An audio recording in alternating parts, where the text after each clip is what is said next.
Good evening, friends. Welcome through literary lens. What our friends see through literary lens, what they perceive through literary lens.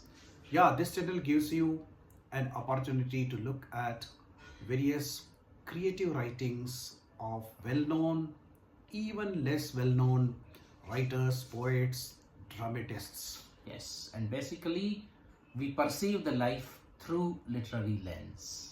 Literature is not the mirror of life. Yeah, it's a prism maybe.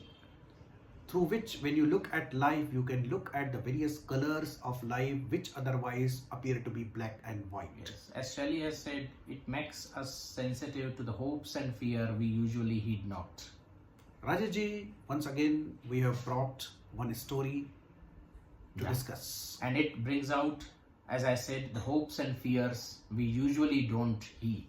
Whose story is it? It's Mohan Sikka. Mohan Sikka. Right now he's in New York and he's an Indian author. Yes. And I think, people have heard of this story. It's a very famous story called Railway Aunty. The Railway Aunty. Yeah, the name seems to be quite interesting. And even a movie was made way back, I think in 2013, that BA Pass. And in fact, when I went through this story, many of the incidents of this story appeared to be quite suited for the movie making. Definitely. And the movie was made, and maybe we are not talking about the movie, but maybe movie has some additions and some improvisation. But this story can easily lend itself to the making of movie. Definitely. And this story, in the first instance, prima facie, people have criticized this story as a porn story. No, it is not porn story, but it brings out one of the elements which is quite prevalent in the society, whether we are aware of it or not. Yeah. And I believe there are two aspects this story of the two characters, main characters. One is Mukesh, who is studying in BA and is orphan, lives with his bua, aunt, and his sisters are in orphanage hostel. So on the one hand, this boy is there, adolescent boy. On the other hand, middle-aged woman Sarika is there. And from both of their perspective, the situation is tragic. Right. And somehow once Mukesh visits Sarika's house, and then Sarika wordly seduces him. Yeah.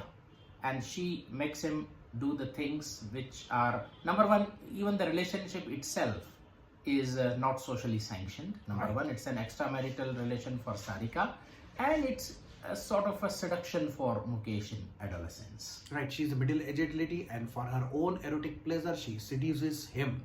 And in the initial stages, Mukesh is quite reluctant, but simply he gives in to even the sensation itself is overwhelming for him. So conflict between the mind is resolved by the body. And Rajaji, another aspect of this story is that this relationship of Mukesh and Sarika is not the only thing that writer is talking about. But Sarika basically, introduces Mukesh to the other women who are in the same station of life, middle-aged and rich, and they want to satisfy their erotic desires by calling various boys to their places. And we call this gigolo, right? Yeah, gigolo. Gigolo, male prostitute. And Sarika systematically trains, orients Mukesh in this profession of gigola, and he is paid well. Sarika herself pays him, and he is introduced to the other ladies who also pay him. So even though he is reluctant, but he is in need of money, and he is overwhelmed by the bodily sensations also. So this is an adolescent tragedy coupled with poverty. See, he's a poor, and therefore he is paid, and therefore he keeps mum. Yeah. On the other hand, ladies like Sarika, they are rich, and they, out of their own desire for the pleasure, they bring these boys to their places and satisfy themselves. As simple as that. And for Sarika and other ladies, two related aspects I want to discuss. Yes. First is this relationship itself. Number one, it's not socially sanctioned, as I said. Now, why do they want such a relationship? Why they want to have gigolos, right? Number one. Now here we have to understand that for historically, for ages together, we have recognized the existence of whores or the prostitutes. That means the males have the sexual desire and they have to satisfy them, and therefore they visit these kind of prostitutes. But the converse is also true, which we don't even recognize. We believe, rather we assume that the female sexuality is not awakened, and therefore the woman do not have this kind of desires, and therefore there is no question of these kind of boys who go out to them and satisfy their desires. But even if we grant that female sexuality is there, number one, we circumscribe inside matrimony. It's not just it should be confined to marriage. And number two, we also assume that a female's sexuality is more related to her heart, her mind, and rather than her body, because she's burdened with pregnancy and all. Simply we neglect, or we are not ready to recognize the bodily needs of woman. And when women are resourceful, when they are rich, they are ready to spend for their own pleasure, the result is women like Sarika. And it is a social reality. We can't wish it away, even though it is not recognized and it is hidden. But it is there, and the author has very well brought it out. The second related aspect, Vinodji, which is more intriguing. Yes. The relationship is sadomasochistic. Yes. Sadism and masochism are two well-known psychological facts. Sadism is when one sexual partner inflicts pain upon another and he or she enjoys it. Masochism is the exact opposite of it, when a sexual partner wants to be inflicted with slight pain or moderate pain and enjoys it. Sarika does both, and other clients also presumably they engage in such a relationship. And this aspect turns tragic when the relationship is discovered by Mr. Khanna, husband of Sarika. First, he shoos away this Mukesh, he goes away, and Sarika dismantles all the network. And when Mukesh again visits her for his money, which he owes her, then also Mr. Khanna barges in, and then actually the tragic end of the story ensues when Sarika asks Mukesh to stab her. He says, how can I do? I loved you once, but okay, now it's a profession. He comes to know that it was a professional need. He's disillusioned, but still, he says, how can I stab you? She says, yes, as if she's murmuring an endearment, love proposition.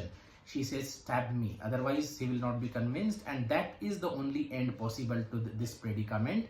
And he does it, and she very beautifully describes it while falling first class. So this sadomasochistic aspect is not merely confined to the physical realm, rather it expands to the mental realm also, the realm of the love also. It turns self-destructive. Exactly, but this is carried to the extreme. Otherwise, when we look at man-woman relationship, this kind of element is there mildly present or marginally present, and that makes the entire experience pleasurable, more pleasurable. Here it goes far.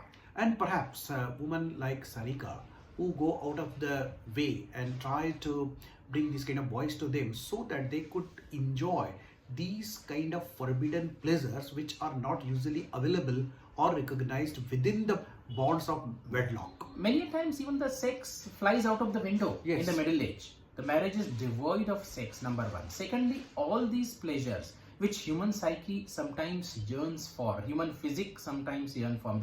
There are many psychological reasons for this, but they are not at all recognized in our society. Because majority of the people simply get stuck to the missionary position. So then when people want to have these activities, they invariably have to resort to such means. And then when the society turns against them, or even their own spouses turn against them, there remains no really good options except to self-annihilate. Now let us come to the literary element of this story. This story is quite thrilling that way. It creates a lot of excitement, it creates a lot of interest. People read it with a great interest. But one of the things that I would like to highlight, that the story lacks in its literary appeal. It could have been elevated to some more on a literary stature.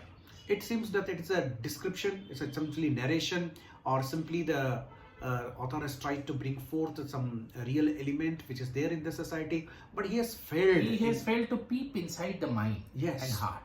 he has not analyzed those emotional and psychological causes, right?